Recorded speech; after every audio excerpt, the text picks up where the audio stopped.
Henry V is the continuing story of Hal. He is now king. As the play opens, we hear a case being made to Henry about why he has a right to a certain piece of land that the French control. He decides to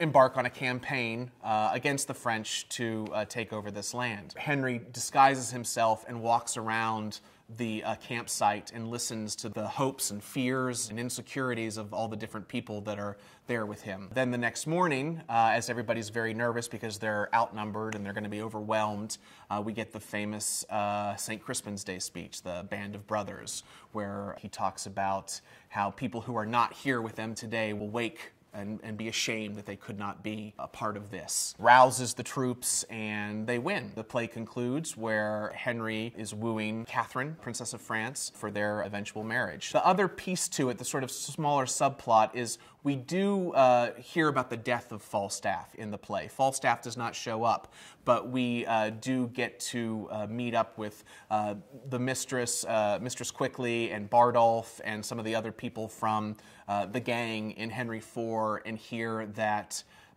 Falstaff has died, and they say that he died of a broken heart. It's a really great example of how Shakespeare is able to tell a story without necessarily laying judgment on it. He leaves it up to you as the audience to sort of figure out, well, why is this happening and how do I feel about that? It's why some of his villains are so easy to engage with, because he doesn't judge them as villains. He just shows you this is the person, this is what they're going to do, and whether or not it's right that Henry is busying giddy minds with foreign quarrels, whether he has a right to do this or whether he's just trying to stop people from looking at the fact that his ascension to the throne basically follows a usurpation and questioning his right to lead. It's a fantastic piece of literature and of writing to be able to tell that story and open it up to that many different types of interpretation. The piece that is the most powerful is being able to, and most memorable, is the Band of Brothers speech, to see what an actor is going